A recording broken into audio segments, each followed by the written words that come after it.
Hello friends, welcome to प्रतियोगिता दर्पण। मैं हूं प्रशांत। आज हम बात करने जा रहे हैं ART रेगुलेशंस के बारे में, यानी कि असिस्टेड रिप्रोडक्टिव टेक्नोलॉजी रेगुलेशंस के बारे में। आपने कई बार सुना होगा ये टर्म, असिस्टेड रिप्रोडक्टिव टेक्नोलॉजीज। काफी इंपॉर्टेंट टॉपिक है ये। स्पेसिफिकली अगर हम बात करें तो पेपर 2 एज वेल एज 3 के लिए काफी इंपॉर्टेंट है। आपने कई बार सुना होगा IVF, in vitro fertilization clinics की डिमांड इंडिया में बढ़ रही है due to the reducing fertility rates. और भी काफी सारे इश्यूज हैं इन क्लिनिक से रिलेटेड, ART से related as well as IVF technology से रिलेटेड। तो आइए आज हम इसे डिटेल में डिस्कस करते हैं। क्या है ART टेक्नोलॉजी, क्या है फिलहाल इसके रेगुलेशंस, और क्या कंसर्न्स हैं जिसके कारण से, और क्या कंसर्न्स हैं जो इंडस्ट्री ने हाईलाइट किए हैं हाल फिलहाल में।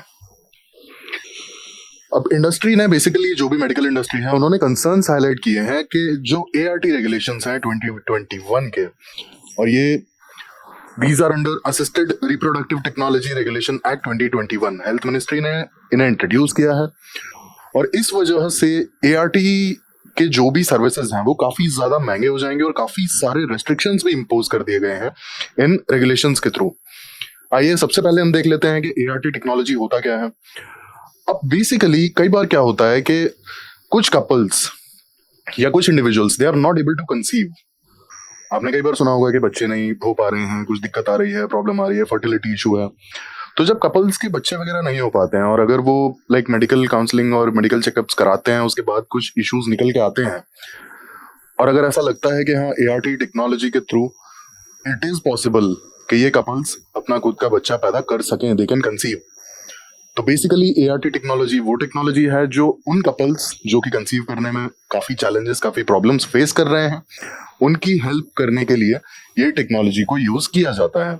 अब यहाँ पे काफी सारी टेक्निक्स हैं बेसिकली ART के अंदर, जैसे in vitro fertilisation, intracytoplasmic sperm injection, gamete donation, intrauterine insemination, surrogacy, altruistic surrogacy. अब इन सारी चीजों में एक कॉमन जो फीचर है वो ये है कि ART टेक्नोलॉजीज में जो भी टेक्निक्स इन्वॉल्व हैं, सभी में जो भी eggs as well as semen use किया जाता है वो बेसिकली बॉडी के बाहर होता है और वो लैब में प्रोसेस किया जाता है और उसके बाद उसे यूटेरस में प्लेस किया जाता है। That's what is ART। ART आपका जो भी बॉडी से एग्स होते हैं, जो भी डोनर्स होते हैं, वो ले लिए जाते हैं और आउटसाइड ह्यूमन बॉडी सारा उनका प्रोसेसिंग होता है। और प्रोसेसिंग के बाद बेसिकली जो प्रोसेसिंग होता है लैब में होता है और काफी कंट्रोल्ड एज वेल एज काफी डिफाइंड सराउंडिंग्स होती हैं लैब की, जिसके वजह से ज्यादा इश्यूज ना फेस करने पड़े। और इसके बाद जो गमीट्स हैं उन्हें यूटेरस में प्लेस कर दिया जाता है, जिससे कि जो भी वुमेन है वो कंसीव कर सके। अब फीचर्स की अगर हम बात करें, ART रेगुलेशंस 2021 के क्या फीचर्स हैं, तो सबसे पहले हम फीचर की बात करते हैं रजिस्ट्रेशन।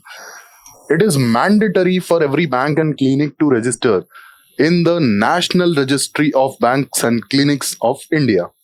अगर रजिस्ट्रेशन करते हैं तो बेसिकली वो 5 साल के लिए होता है और हर 5 साल में उसे रिन्यू कराना पड़ता है, 5 साल की एक्सटेंशन मिलती है। अगर नहीं रजिस्टर कराते हैं तो ऐसे में प्रोसिक्यूट किए जा सकते हैं, चार्जेस लगाए जा सकते हैं, और it will be an offence. Second आता है एग डोनेशन से रिलेटेड। अब एग डोनेशन में ये रेगुलेशंस जो हैं ये men as well as women दोनों की एज डिफाइन करते हैं कि कौन किस एज ग्रुप में लोग, यानी कि men as well as women, eggs को डोनेट कर सकते हैं और किस एज ग्रुप के लोग डोनेट नहीं कर सकते हैं। इन केस ऑफ मेन उनकी एज होनी चाहिए 21 से 55 ईयर्स के बीच में। इन केस ऑफ वुमेन जो एज होनी चाहिए ये होनी चाहिए 23 से 35 ईयर्स के एज ग्रुप में, यानी कि 21 साल से कम और 55 साल से ज्यादा वाले जो भी मेन हैं वो एग्स डोनेट नहीं कर सकते हैं। वुमेन्स के केस में बात करें तो जो भी एग डोनेशन वुमेन्स की तरफ से होता है वो 23 ईयर्स यानी कि 23 साल से कम और 35 साल से ज्यादा के वुमेन्स एग्स डोनेट नहीं कर सकते हैं। ये ऐसा रेगुलेशंस डिफाइन करते हैं, यहाँ क्लियरली मेंशन्ड है। इसके बाद आते हैं हम डोनर लिमिटेशन पे। डोनर लिमिटेशन का सीधा सीधा ये कहना है कि जो भी वुमेन्स अपने एग्स डोनेट करेंगी they can donate only once in a life time. मतलब जो भी वुमेन डोनर्स होंगे वो अपने पूरे लाइफ टाइम में सिर्फ एक ही बार अपने एग्स डोनेट कर सकती हैं। इसके बाद आता है गमीट सप्लाई। अब जो भी ये क्लिनिक्स हैं, ART clinics as well as banks, जो ये गमीट सप्लाई करते हैं ना, बेसिकली ये किसी एक डोनर का गमीट किसी एक कपल को ही प्रोवाइड कर सकते हैं। जो भी कपल इनकी सर्विसेज ले रहा है उनमें से सिर्फ एक ही कपल होगा ऐसा जिसको किसी एक पर्टिकुलर डोनर का गमीट दिया जाएगा। इसका मतलब कि एक सिंगल डोनर का गमीट मल्टीपल कपल्स को नहीं दिया जा सकता। ये एक लिमिटेशन है। इसके बाद आता है पेरेंटल राइट्स। अब नेक्स्ट आता है पेरेंटल राइट्स। अब जो भी डोनर्स हैं वो अपना एग्स डोनेट करेंगे, और एग्स डोनेट करेंगे तो इस कारण से जो भी बच्चा कंसीव किया जाएगा और जो बच्चा पैदा होगा बेसिकली उस बच्चे के अंदर कहीं ना कहीं जो डोनर्स हैं उनके भी फीचर्स होंगे। तो बायोलॉजिकली तो उन्हीं के बच्चे हैं ना, डोनर्स के ही बेसिकली।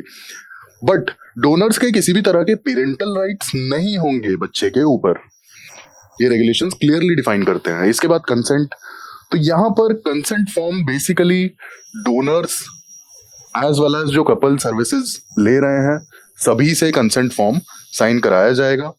और अगर कंसेंट फॉर्म साइन नहीं किया जाता है, बाद में कोई इशू आता है, तो यहाँ पर क्लियरली वायलेशन के जो भी पनिशमेंट्स हैं वो डिफाइंड है।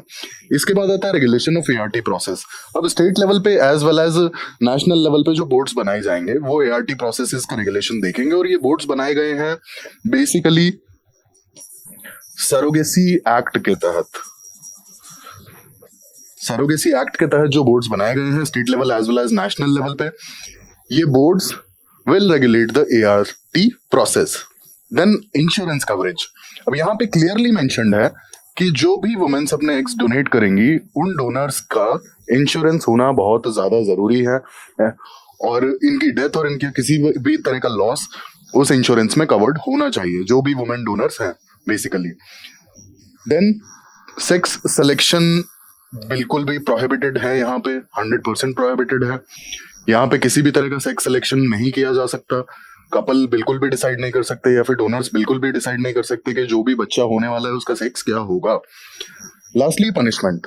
Punishment basically regarding the registry, regarding the violation of the laws, regarding the violation of the sex selection, abandoning the child in case of couples, इन सभी चीजों के लिए पनिशमेंट क्लियरली डिफाइंड है इन रेगुलेशंस में। अब हमने रेगुलेशंस देख लिया तो चैलेंजेस देख लेते हैं कि क्यों जो इंडस्ट्री है, मेडिकल इंडस्ट्री, इस चीज पर आवाज उठा रही है कि जो डोनर हैं उनके ऊपर काफी लिमिटेशंस हैं, एज वेल एज बहुत ज्यादा एक्सपेंसिव हो जाएगा एआरटी प्रोसेस।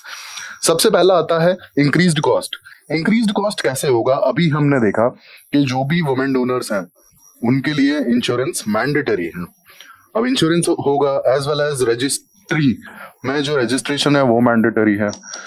तो registration as well as insurance के चलते जो कॉस्ट है ऑब्वियस सी बात है कि वो बढ़ेगी। सेकेंडली हम बात करते हैं रिड्यूस्ड अवेलेबिलिटी पे। तो अब हमने हाल फिलहाल में देखा था कि जो डोनर्स हैं उनके ऊपर लिमिटेशन है, किसी भी एक डोनर का गमीट सिर्फ एक कपल को दिया जा सकता है। दूसरी बात, कोई भी एक women particularly once in a life time ही अपने एक्स को डोनेट कर सकती है। तो जब इतनी सारी डोनर्स के ऊपर लिमिटेशंस हैं तो डोनर्स कहां से आएंगे? काफी लिमिटेड डोनर्स हैं ऑलरेडी। तो जो डोनेट करने वाले, एक्स डोनेट करने वाले लोग ही नहीं है तो फिर ऑब्वियसली बात है कि काफी ज्यादा अवेलेबिलिटी कम हो जाएगी, बहुत ही ज्यादा, काफी ज्यादा चैलेंजेस फेस करने पड़ेंगे अवेलेबिलिटी को लेकर के। Then challenges in finding the suitable donors. अब डोनर्स के ऊपर इतने सारे रेस्ट्रिक्शन लगा दिए, प्लस बहुत ही ज्यादा पनिशमेंट्स भी बहुत ज्यादा हार्श हैं, लाइक 5 to 10 years की इंप्रिजनमेंट है या फिर फाइन है। तो इस केस में जो सूटेबल डोनर्स हैं, पहली बात तो कि काफी कम डोनर्स हैं, तो इस चक्कर में बहुत इशू होंगे। और इसके बाद डोनर्स पे जो लिमिटेशन है और जो पनिशमेंट है तो काफी लोग आगे आना भी नहीं चाहेंगे। तो वैसे उस केस में जो भी पेरेंट्स डोनर चाह रहे होंगे और उनकी जो भी एक्सपेक्टेशन होगी कि ऐसा डोनर होना चाहिए, तो वो सूटेबल डोनर जो भी कमिश्निंग कपल्स हैं, जो भी कपल सर्विसेज ले रहे हैं एआरटी सर्विसेज, उनके लिए सूटेबल डोनर ढूंढना काफी टफ टास्क हो जाएगा इन दैट केस। फिर आता है discouragement for potential donors due to the issues and the like tedious task basically. अब वे फॉरवर्ड की अगर हम बात करते हैं तो यहाँ पे सबसे इंपॉर्टेंट जो चीज आती है अफोर्डेबिलिटी को बढ़ाना। अब ऑब्वियसली बात है कि जब इसका कॉस्ट बढ़ जाएगा तो काफी सारे कपल्स तो इसे अफोर्ड ही नहीं कर पाएंगे। तो बेसिकली गवर्नमेंट सब्सिडीज के थ्रू अफोर्डेबिलिटी को बढ़ा सकती है। Then expand the donor pool. अब हमें जो भी अवेयरनेस प्रोग्राम के थ्रू या फिर स्कीम्स के थ्रू या फिर इंसेंटिव्स के थ्रू हमें जो डोनर पूल है हमें उसे एक्सपैंड करने की बहुत ज्यादा जरूरत है। अगर डोनर्स के ऊपर इतनी लिमिटेशंस लगाई जाएंगी then we have to expand the donor pool. Then platform for donor matching, अब एक centralized database as well as एक सेंट्रलाइज्ड प्लेटफॉर्म होना चाहिए जहां पे डोनर्स को मैच किया जा सके। बेसिकली जो भी सूटेबल डोनर्स हैं, कमिश्निंग कपल्स, उन्हें देख सकते हैं, ढूंढ सकते हैं और रिक्वेस्ट कर सकते हैं। देन रिसर्च एंड इनोवेशन, अब बेसिकली जितना ज्यादा रिसर्च होगा और जितना ज्यादा टेक्नोलॉजी एडवांस्ड होगा, एटलीस्ट उतने ही उसके कॉस्ट कम हो सकते हैं, ठीक है। और इस चीज पे रिसर्च होना बहुत ज्यादा जरूरी है कि एआरटी की सर्विसेज के कॉस्ट कैसे कम किए जाएं। लास्टली सपोर्टिव लीगल फ्रेमवर्क, अब जो लीगल फ्रेमवर्क है basically commissioning couples as well as donors दोनों के लिए काफी ज्यादा फ्रेंडली होना चाहिए, काफी सपोर्टिव होना चाहिए। अगर बहुत ज्यादा हार्श पनिशमेंट्स होंगी तो donors as well as commissioning couple दोनों ही आगे नहीं आएंगे इन सर्विसेज को अवेल करने के लिए। और यहाँ पे एक इशू और है कि डोनर पूल का जो इशू आता है ये एक्चुअल में इसलिए भी आ रहा है क्योंकि इंडिया में एक एसआरएस यानी कि सैंपल रजिस्ट्रेशन सिस्टम का डेटा जो है ये कहता है कि इंडिया में fertility rates are declining. Fertility rates are declining, अब जो फर्टिलिटी रेट ही डिक्लाइन हो रहे हैं और लोगों की फर्टिलिटी डिक्लाइन हो रही है, ठीक है, तो in that case donor pool expand करना बहुत ज्यादा जरूरी है। रीजन बीइंग, अगर फर्टिलिटी भी डाउन हो रही है फर्टिलिटी रेट के साथ में, तो ऑब्वियस सी बात है कि इन फ्यूचर काफी ज्यादा लोग एआरटी सर्विसेज को अवेल करने की कोशिश करेंगे। And well in that case donor pool को एक्सपैंड करने की बहुत ही ज्यादा जरूरत है। तो ये हमने देखा एआरटी के बारे में, एआरटी रेगुलेशंस के बारे में जाना और देखा कि क्यों जो मेडिकल इंडस्ट्री है एआरटी के नए रेगुलेशंस को लेकर के काफी चिंता में है, काफी सोच में पड़ी हुई है, एंड दे आर वरिड। ऐसे ही इन्फॉर्मेटिव वीडियोस के लिए हमारे साथ जुड़े रहिए। Thank you, thanks for watching.